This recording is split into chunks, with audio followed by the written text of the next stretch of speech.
Laipni lūgti mācību kursā vadītāja loma un atbildība 5. modulī par to, kā sniegt atgriezenisko saiti. Šajā modulī pirmkārt parunāsim par to, kāda tad ir atgriezeniskās saites sniegšanas struktūra, parunāsim par kompetenci klausīšanās, kas ir ļoti svarīga, lai kvalitatīvi varētu sniegt atgriezenisko saiti, par noteikumiem atgriezeniskās saites sniegšanai, un par to, kā palīdzēt cilvēkam mainīt rīcību. Un runājot par to, kas tad ir atgriezeniskā saite, atgriezeniskā saite iespējams ir spēcīgākais darbinieka motivēšanas instruments, jo tā atsaucās uz vienu no cilvēka pamatvajadzībām, kas ir vajadzība pēc novērtējuma. Tātad cilvēks, kurš darba vietā nesaņem atgriezenisko saiti par to, kā viņam veicās, bieži vien jūtas nenovērtēts, un neapzinās to, vai un cik svarīgs ir tas darba uzdevums, ko viņš veic. Tad atgriezeniskā saite ir tas process, kas nodrošina cilvēka vērtības apziņu par viņa pienesumu un viņa izdarīto labo darbu organizācijā. Atgriezenisko saiti mēs cilvēkiem sniedzam tāpēc, ka mēs gribam, lai cilvēki pirmkārt atkārtotu savu rīcību tajā situācijā, ja cilvēks ir izdarījis kaut ko ļoti labi, vai cilvēks mainītu savu rīcību, ja šī rīcība ir bijusi kļūdaina, vai arī, lai izbeigtu kādu savu rīcību, gadījumā, ja šī rīcība jau ir apdraudējusi viņa paša vai citu cilvēku drošību un dzīvību. Tas, kas ir kopējs katram no šiem elementiem, viennozīmīgi ir rīcība, un tas ir tāds noteikums numur 1, ka atgriezeniskā saite vienmēr visos apstākļos tiek sniegta par cilvēka rīcību, nevis par cilvēka personību. Vērtība atgriezeniskajai saitei vislabāk šo ir attēlojis savā darbā Johari, izveidojot tā saucamo Johari logu, kurā mēs redzam, ka ir tā arī tādi 4 kvadranti par to, ko cilvēki zina paši par sevi un ko viņi par sevi nezina, un kas ir tas, ko citi cilvēki zina par konkrēto cilvēku un ko citi cilvēki nezina par šo konkrēto cilvēku.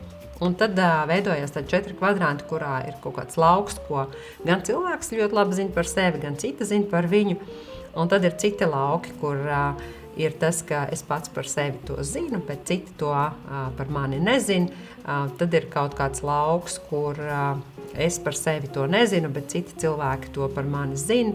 Un tad ir tāds arī neizpētītais un nezināmais es, kur ne es zinu par to, ko un kā es varu izdarīt, ne arī citi to zina. Tas, kur darbojās atgriezeniskā saite darbojās tajā lodziņā, kas ir tas aklais es, respektīvi caur atgriezenisko saiti cilvēkam ir iespēja paplašināt savas zināšanas pašam par sevi un par savām spējām, tieši uzklausot un sadzirdot, kā citi cilvēki redz un vērtē viņa rīcības un kā tās iedarās vai neiedarās kaut kādā konkrētā kontekstā.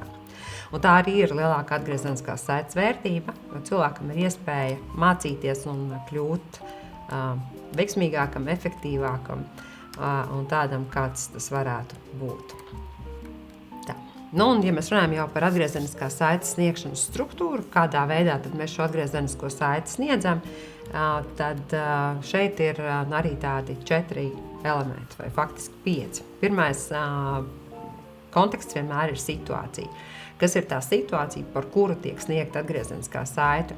Tāpēc ir ļoti svarīgi, ka cilvēks saņem atgriezenisko saiti tūlīt pēc kaut kāda konkrēta notikuma, nevis tikai ikgadējās gada pārunās, jo vērtējot cilvēku sniegumu ilgākā laika periodā, tur bieži vien ir bijušas gan pozitīvas, gan negatīvas situācijas, gan arī netik viennozīmīgas situācijas.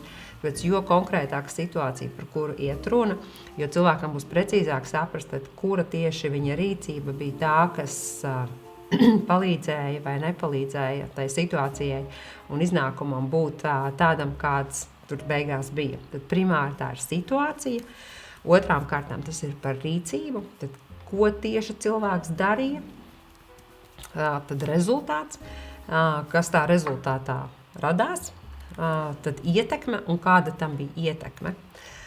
Viens no diezgan biežiem tādiem atgriezeniskās saites sniegšanas situācijām ir, piemēram, par darbu kavēšanu, kur situācija, kad cilvēks šodien nokavēja darbu, tad skaidrs, ka situācija ir par kaut kādu šodienas brīdi, tad rīcība ir nokavēts darbs, rezultāts un kāds ir rezultāts un ietekme, jo tas, ka cilvēks ir nokavējis darbu 15 minūtes, iespējams, un kāda starpība, bet ja dēļ tā mēs neesam varējuši atvērt vaļā veikalu vai kāda iestāde nav varējusi sākt darboties apsolītajā laikā, tā ir tā ietekme, ko šāda rīcība atstāja. Kā ir jābūt pārliecinātam, ka tajā brīdī, kad es saku atgriezenisko saiti, es arī saprotu, kāda tam bija ietekme, jo aizrādīt vai uzteikt par kaut ko, kam nav bijusi būtiski ietekme, faktiski ir diezgan nelietderīgi, jo ir ļoti viegli apšaubīt šo te jēgu un pienesumu.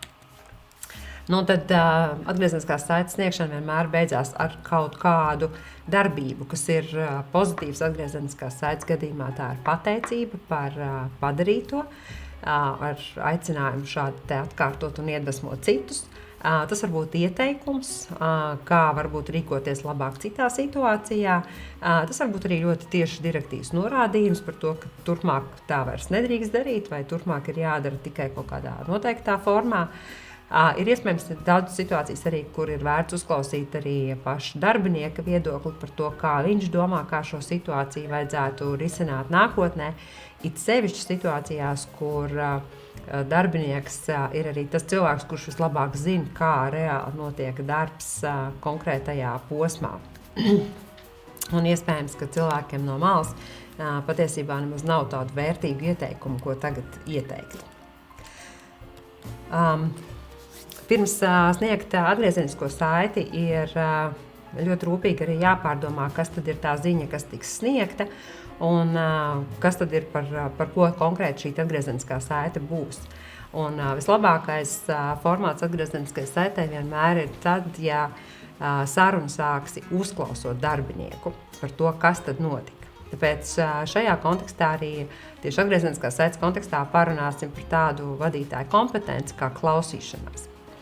Un ar klausīšanos ir tā, ka klausīšanās ir 5 līmeņi, un tie līmeņi ir sekojoši. Pirmais līmenis ir es neklausos. Un tas var būt situācijās, kur cilvēks ir noguris, cilvēkam kaut kas cits ir svarīgāks, cilvēki sarunas laikā, piemēram, lieto savas mobilās ierīces vai ir acīm redzami savās domās kaut kur pilnīgi citur. Cilvēki vienkārši neklausās, līdz ar to arī nedzird. Otrais līmenis ir, kur es klausos, lai runātu pats. Arī šajā situācijā vadītājiem ir ļoti liela iespēja nedzirdēt, ko saka cilvēks, jo vadītājiem ir ļoti skaidrs viedoklis par to, ka vienalga, ko tas cilvēks teiktu, ir jādara tā, kā saka vadītājs. Un dažreiz tas ir attaisnojuši, iespējams, ka tas ir saistīts ar kaut kādiem darba aizsardzības jautājumiem, bet daudzās citās situācijās iespējams, ka vadītājs tā arī neuzzinās, jo nebūs dzirdējis kaut kādus apstākļus, kāpēc darbinieka pieņemtais lēmums bija tāds vai citādāks. Respektīvi, es klausos, lai runātu pats. Es klausos otrā cilvēkā tikai tik ilgi, lai sagaidītu, kad viņš ievilks elpu, un es varētu pateikt savu viedokli par to, kas šeit varētu notikt un kā tam vajadzētu gadīties, kā tam vajadzētu darboties. Trešais līmenis ir, kad es klausos, lai nepiekristu. Kaut kādu iemeslu pēc savstarpējās komunikācijas situācija ir tāda, ka cilvēki dzird ļoti labi, ko otra puse saka, bet ir kaut kādi apstākļi, kas liek nepiekrist otras puses viedoklim, vienalga, ko tā otra puse arī neteiktu. Šo te bieži var vērot kaut kādās politiskajās ārēnās, bet, diemžēl, arī darba vietās mēs dažreiz nonākam situācijās, kur principa pēc nepiekrīt vienam vai otram cilvēkam vai kādai funkcijai. Ceturtais līmenis ir klausos, lai saprastu. Šis ir tas klausīšanās līmenis, kas jau varētu ļoti noderēt un ļoti palīdzēt sniedzot atgriezenisko saiti. Pirmkārt jau ļaujot vadītājiem pašam saprast, kas tad īstenībā tajā situācijā notika, kas bija tie apstākļi, kas veicināja, ka šāda situācija radās un ko varētu potenciāli darīt, lai šādas situācijas nākotnē neatkārtotos. Un 5. līmenis, kur es klausos, lai palīdzētu otram saprast, ir tas līmenis, kur jau ir iespējams iet vienu soli tālāk un ne tikai konstatēt faktu, ka situācijā X ir noticis kaut kas, kam nevajadzēja notikt, vai kam atkal savukārt vajadzēja notikt un tam vajadzētu atkārtoties, bet šajā te klausīšanās līmenī, lai palīdzētu otram saprast, jau ir iespējams veicināt cilvēka spēju nākamajā reizē tiešām rīkoties citādāk, nevis tikai konstatēt faktu, ka ir jādara citādāk. Bet arī palīdzēt saprast, kā to var izdarīt un kas ir tie apstākļi, kas ir noveduši līdz šai situācijai un palīdzēt iemācīties darbiniekam pašam pamanīt saulaicīgi tos aspektus, kas var likt situāciju atkal attīstīties nevēlamajā virzienā. Klausīšanās ir ārkārtīgi būtiska prasme un kompetence, ir tīpaši runa par situācijām, kur ir jāvada darbinieku, kuru darba procesu jūs nevarat novērot. Kas viens var būt, ka cilvēks strādā kaut kādā attālinātā objektā, otrs ir arī, ka cilvēki dara tā saucamo zināšanu vai emocionālo darbu, kurš faktiski no malas nav redzams. Izskatās, ka cilvēki vienkārši ir vai sēž vai domā, bet tas process ir neredzams. Tad saprast to, kādā veidā, kas bija tie apstākļi, kāpēc cilvēks pieņēma vienu vai otru lēmumu, ir ārkārtīgi svarīgi to saprast pirms tiek izteikts novērtējums par to, vai konkrētā rīcība bija pozitīva vai kritiska. Ja runā par tādu labu sagatavošanos atgriezeniskās saites sniegšanai, tad ir vērts pievērsties tādai autorei kā Brené Brown. Un viņi ir salikusi kopā tādus 10 noteikumus atgriezeniskās saites sniegšanai. Un šie te noteikumi ir sekojoši. Pirmais noteikums ir par to, ka es esmu gatavs sēdēt tev blakus, nevis pretī. Un stāsts jau varbūt nav par tādu fizisku novietojumu telpā, jo ļoti bieži mūsdienās mēs arī atrodamies attālinātās darba formās. Bet sajūta par to, vai cilvēks, kurš sniedz atgriezenisko saiti, vai es jūtu, ka tas cilvēks ir manā komandā, vai tas cilvēks ir kāds, kurš mēģina ar mani pretdarboties, vai viņš ir manā pusē, vai viņš nav manā pusē. Un to var ļoti labi pamanīt šeit, skatoties, vai mēs sēžam viens otram pretī, un mērķis mums ir palicis kaut kur aiz muguras, un mēs vairs pat neatceramies, kāds ir tas mērķis, kāpēc mēs vispār strādājam kopā. Vai arī ir tā, ka mēs esam vienādi galda pusē, un mērķis ir mums priekšā, mēs zinām, kas bija tas rezultāts, ko mēs tiecāmies sasniegt, un tad mēs varam salikt kopā tos savus redzējumus, kā mums veicās vai neveicās tā mērķa sasniegšanā. Bet sajūtai ir jābūt tādai pleca sajūtai, ka kāds ir man blakus. Otrs no šī pašā izrietošs ir par to, ka es vēlos problēmu nolikt mums priekšā, nevis bīdīt uz tavu pusi vai likt starp mums. Respektīvi, situācija, kurā pat jāsniedz iespējams negatīva atgriezeniskā saite, nav par pamatu tam, lai tas būtu vēl viens konflikts. Tas ir par pamatu tam, lai mēs varētu labāk uzlabot un pilnveidot darba procesu, lai ne mēs paši, ne arī kādi citi turpmāk nekļūdītos. Katrā ziņā problēma nav kaut kas tāds, kas ir starp vadītāju un darbinieku, bet problēma ir kaut kas tāds, kas liedz darbiniekam sasniegt izvirzītos mērķus. Trešais punkts ir par šo klausīšanos, respektīvi, ka es kā vadītājs esmu gatavs klausīties, uzdot jautājumus un iedziļināties, apzinoties, ka es nepilnīgi izprotu jautājumus.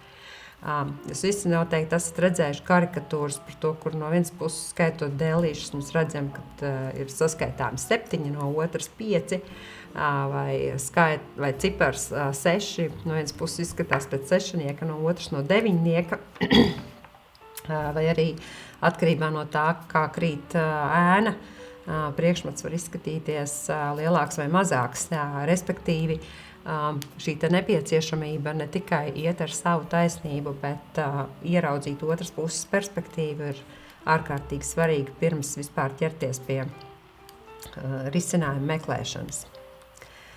Ceturtais punkts ir par to, cik tas ir ļoti svarīgi uzsvērt labo, ko cilvēks dara un kā viņš dara. Un šeit ir tāds neliels vingrinājums, kur Mēs varam uzlikt nākamajā slaidā figūras, kuriem ir jāsaskaita 30 sekundēs, jāsaskaita ģeometriskas figūras. Kad tās 30 sekundes paiet, tad jautājums, cik tās figūras ir bija.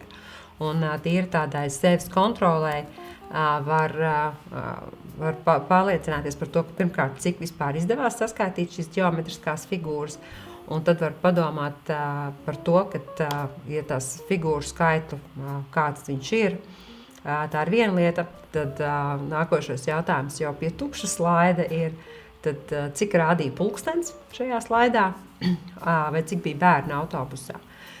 Lielākā daļa cilvēku nav pamanījuši vienu vai otru elementu, vai arī visticamāk pat abus divus, tāpēc, ka uzmanība bija ļoti nofokusēta uz konkrēto uzdevumu, kas ir skaitīt ģeometriskās figūras. Tāpat līdzīgi notiek arī sniedzot atgriezenisko saiti. Ja mēs esam ļoti nofokusējušies uz to, ka mums kāda cilvēka darbā ir jāatrod kļūdas, mēs viņas arī visticamāk atradīsim. Un šis 4. punkts ir par to, ka spēt piespiest sevi un savām smadzenēm ieraudzīt ne tikai to kļūdu, bet ieraudzīt arī tos labos nodomus, kas tam cilvēkam bija, kāpēc viņš šādu lēmumu pieņēma, un saprast arī, palīdzēt arī cilvēkam ieraudzīt, kur tad ir tie viņa talanti un viņa spējas.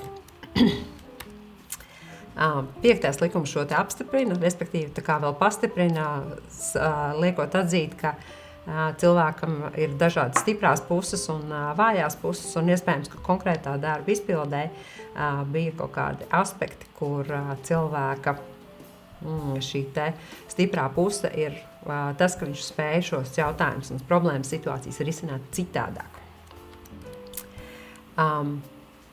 6. likums ir tā kā prasīt no cilvēka atbildību, nekauninot un nekādā veidā nepazemojot citu cilvēku, respektīvi tas, ka atgriezeniskā saite vienmēr ir par rīcību, tā nekad nav par cilvēku pašu. Un cilvēkam ir iespēja to labot. Es esmu gatavs uzņemties būt arī no vadītāja puses, ka cilvēks ir gatavs uzņemties savu daļu atbildības problēmas risināšanā, jo tajā brīdī, kad mēs strādājam komandā un esam kopā, tad mūsu visticamāk tā daļa, respektīvi, lai kāds mums nebūtu darba apjoms katram, kas mēs esam komandā, atbildība par kopējo labo rezultātu katram ir 100%. Respektīvi, ja darbinieks manā komandā ir pieļāvis kaut kādu kļūmi, tad tā visticamāk ir arī mana atbildība. Jautājums, kurā situācijā es varbūt nebiju pārliecinājusi par to, vai darbiniekam ir nepieciešamie resursi vai nepieciešamās zināšanas un kompetences, lai šo darbu vispār paveiktu. 8. likums ir par to, ka es varu no sirds pateikties par pūliņiem, nevis tikai kritizēt, jo tādi pamatlikumi, kas ir zinām par atgriezenisko saiti un tādu mācīšanās vidas veidošanu uzņēmumā, ir tas, ka cilvēkiem ir pozitīvs novērtējums jāsaņem 3 reizes biežāk nekā kritika, jo cilvēki sāpju impulsus izjūt 2 reizes spēcīgāk nekā prieka. Otrs ir par to, ka cilvēkam ir jāsaņem pozitīvs novērtējums no viņa tiešā vadītāja vismaz 1 reizi 7 dienās, kas ir reizi nedēļā. Un cilvēki vienmēr izdara labāko, ko viņi var izdarīt ar savā rīcībā esošajiem resursiem.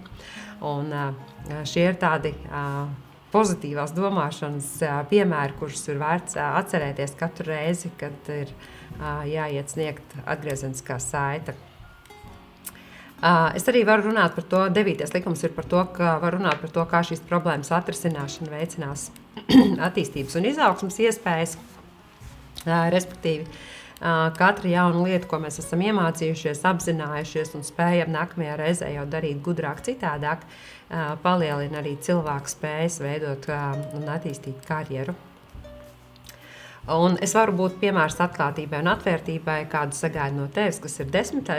likums. Mēs bieži vien sagaidām, ka darbinieki uzņemsies atbildību par to, kas notika, un to arī atzīs. Tajā pat laikā, cik bieži paši darbinieki ir redzējuši piemērus, kur arī vadītāji uzņemās atbildību par to, ka Iespējams, ka vadītājs saulēcīgi nebija painteresējies par to, kā veicās ar darbu izpildi, vai arī iespējams, ka tas veids, kādā tika skaidrots darba uzdevums, nebija pietiekami atbilstošs tam, kā tam vajadzētu, kāds būtu bijis darbiniekam vispalīdzošākais. Šie 10 likumi ir tādi, kurus ik brīdim atcerēties un pat ne ik pa brīdim, bet katru reizi, kad ir jāsniedz atgriezeniskā saite, atcerēties, pārdomāt, lai atgriezeniskā saites sniegšana ir tiešām konstruktīvs un uz attīstību vērsts process, nevis emocionāls moks abām divām pusēm. Noslēdzošais gabaliņš stāstā par atgriezenisko saiti ir vienošanās par rīcības maiņu. Jo mēs jau bieži vien šīs rīcības, kuras vadītāji lūdz, lai darbinieki mainītu, pat brīžiem nešķiet nekas tāds ļoti sarežģīts. Lai gan uzreiz jāsaka, ka ja kādam vadītājam liekas, ka šis jau ir bijis kaut kas pats par sevi saprotams, visticamāk, ka nav. Jo, ja cilvēks to ir spējis izdarīt kaut kādā citā veidā, tas nozīmē, ka tiešām atbildība ir vadītāja pusē, jo nav bijusi šīs pārliecināšanās epizodes par to, vai tiešām cilvēki dzirdēja to, ko es gribēju pateikt, vai viņi dzirdēja to, ko viņi dzirdēja, un vai tā izpratne ir bijusi līdzīga. Tāpēc situācijā, kur man pat šķiet, kāda problēma, ka cilvēks varētu ierasties uz darbu 15 minūtes ātrāk, vai kur ir problēma lietot darba aizsardzības līdzekļus. Iespējams, ka cilvēkam pašam nav šāda paraduma vai rīcības modeļa, kur viņam tas būtu dabisks, un līdz ar to viņš šo darbību kaut kādu iemeslu pēc izlaiž. Tāpēc ir labi padomāt par to, kā tad lai tās situācijas, kur mēs cilvēkam prasām, ka viņš dotajā brīdī uzvedās kā pelīte, viņš nākamajā brīdī uzvestos kā ezis, un ka nav tā situācija, kur mēs viņam faktiski lūdzot nākt 15 minūtes uz darbu ātrāk, viņa galvā tas izklausās, ka viņam lūdzu no pelītes pārvērsties par ezi, un viņam nav ne mazākās idejas, kā šito dabūt vispār gatavu. Un lai šo situāciju novērstu, piedāvāju tādu moduli, kas ir no coachinga prakses, respektīvi par to, kā palīdzēt cilvēkam izdomāt, kā viņš varētu kaut kādu šo jauno rīcību savā dienas kārtībā vispār ieviest. Un tad pirmais jautājums šeit vienmēr būs tas, kas ir tā prasme, ko cilvēks vispār vēlās attīstīt, kas ir tas, kas ir jāiemācās. Otrs jautājums ir lūgt šo prasmi novērtēt skalā no 1 līdz 7, un šeit nav svarīgs vadītāja vērtējums, šeit ir svarīgs tas, kā cilvēks pats to redz. Un tas vērtējums var būt, kāds viņš ir, skalā no 1 līdz 7. Tad trešais jautājums ir pajautāt par to, kas ir tas, ko cilvēks jau zina, prot un var izdarīt. Tāpēc, kad ir vieglāk uzbūvēt uz kaut kā, ko es jau zinu un protu, nevis mēģināt būvēt kaut kādā vietā, kur vispār nav zināms, kur ir sākums un kur ir beigas. Tad, ja ir jāmaina uzvedība un jāsāk celties 15 minūtes ātrāk, tad tas, kas jau ir noteikti, ko cilvēks var izdarīt, ir tas, ka viņš principā jau spēj atnākt uz darbu. Vienkārši ir tas, ka nav varbūt šis laika kontrole pietiekama, bet tas, kas jau sanāk, ir, ka, piemēram, cilvēks jau liek modinātāju no rīta un ka viņš jau ir kaut kādas darbības veids. Tad ceturtais jautājums ir par to, ko vajadzētu izdarīt, lai varētu vērtēt sev vienu balli augstāk. Respektīvi, mēs arī neprasām, lai cilvēku uzreiz 100% mainītu savas rīcības, bet attīstītu šos prasmes soli pa solim. Tad kas varētu būt tas, ko varētu izdarīt? Un iespējams, ka ir tā situācija, kur cilvēkam modinātājs tiek likts, bet viņš nepārtraukti pārliek to zvanu uz vēlāku laiku. Tad jautājums, kas varētu būt tas, ko cilvēks var darīt, lai viņš varētu šo piecelšanās laiku labot. Tad jautājums par to, kā to varētu iemācīties, un arī kas varētu to cilvēku atbalstīt šajā procesā.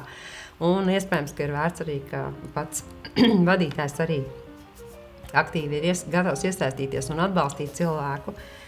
It īpaši, ja vēlās, lai komandā ir cilvēki, kas ir iesaistījušies un ar tādu ļoti, ļoti augstu atdevi, jo tieši vadītāja personiskā ieinteresētība kāda cilvēka izaugsmē un darba snieguma celšanā ir tas, kas cilvēkiem palīdz būt motivētiem un iesaistītiem.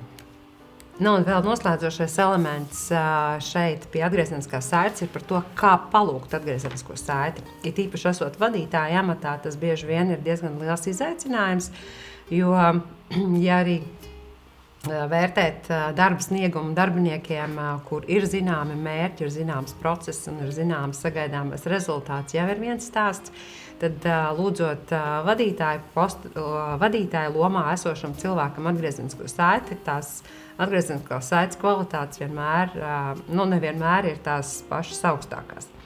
Un tas ieteikums, kā to varētu vislabāk darīt, ir tiešām jau sākotnēji fokusēties uz konkrētu prasmu un iemaņu, kas, piemēram, ir mana spēja sniegt atgriezenisko saiti, vai kas ir mana spēja prezentēt, vai mana spēja vadīt sanāksmi. Un tas jautājums, ko es jautāju, ir, ka, piemēram, kā tu vērtē manu šodienas prezentāciju skalā no 1 līdz 10. Un tad cilvēks var izteikt savu vērtējumu, un pat, ja viņš saka, ka ir 10, es vienmēr varu pajautāt nākamo jautājumu, kas tad ir tas, ko es būtu varējis izdarīt, lai tas vērtējums būtu 1 balli augstāks. Respektīvi, dabūt kādu vēl ideju, kā vadītājs var attīstīt savu kompetenci un spēt kaut kādu konkrētu rīcību izpildīt vēl labāk, lai tas atbilstu to cilvēku vajadzībām, kas ir auditorijā. Kad atgriezeniskā saite strādā, tad, kad cilvēks zina, ka viņš tiek novērtēts un cienīts, respektīvi tiek pamanīti gan viņa sasniegumi un panākumi, gan arī situācijas, kur varbūt nenotika vislabākajā veidā, bet atgriezeniskā saite vienmēr ir cieņpilna, kad ir skaidrs, kurā situācijā un tieši kāda rīcība ir jāmaina, respektīvi šis skaidrības elements ir ļoti, ļoti būtisks, un kad ir skaidrs, kā mainīt. Ka nav tā situācija, kur ir jāpārvēršās no pelītes par ezīti, bet ir skaidrs, tad, kas ir tās rīcības, kurām ir jāparādās tādā ieradumu līmenī, lai šī sadarbība un darba process noritētu veiksmīgi un efektīvi abām pusēm. Paldies!